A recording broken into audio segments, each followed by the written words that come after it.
দাপুটে football খেলে অস্ট্রেলিয়াকে ২-০ গোলে হারিয়ে ২০২৬ বিশ্বকাপের নকআউট পর্বে জায়গা নিশ্চিত করেছে স্বাগতিক যুক্তরাষ্ট্র। প্রতিপক্ষকে নিজেদের অর্ধে আটকে রেখে একের পর এক আক্রমণ তৈরি করে জয় তুলে নেয় স্বাগতিকরা।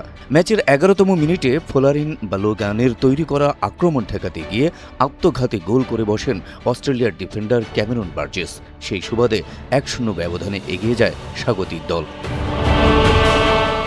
পিছিয়ে পড়ার পর অস্ট্রেলিয়া ম্যাচে ফেরার চেষ্টা করলেও পরিষ্কার গোলের সুযোগ তৈরি করতে হিমশিম খেতে হয়। তবে প্রথমার্ধের শেষ দিকে আসে ম্যাচের অন্যতম আলোচিত মুহূর্ত। টিলম্যান ও ডেস্টের দারুণ দক্ষতায় আদায় করা একটি বিপজ্জনক ফ্রি কিক থেকে আক্রমণের সূচনা হয়। অ্যান্টনি রবিনসনের নেওয়া ফ্রি কিক থেকে বল পৌঁছে যায় ডেস্টের কাছে। বক্সের বাইরে থেকে নেওয়া তার শট অস্ট্রেলিয়ার এক ডিফেন্ডারের গায়ে লেগে উপরে উঠে যায়।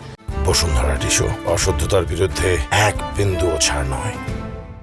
সুযোগ বুঝে হেডে বল জালে পাঠান অ্যালেক্স ফ্রিম্যান। তবে গোলের পরপরই অফসাইডের পতাকা ওঠে।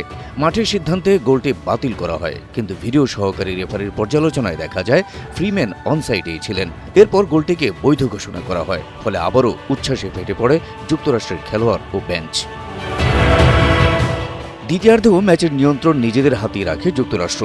বলের দখল, পাসিং এবং আক্রমণের ধার সব ক্ষেত্রেই এগিয়ে ছিল তারা। পুরো ম্যাচে ৬২% সময় বল নিজেদের নিয়ন্ত্রণে রাখে মার্কিনরা। পাশাপাশি প্রায় ৪৫০টি সফল পাস সম্পন্ন করে, যা অস্ট্রেলিয়ার তুলনায় প্রায় দ্বিগুণ।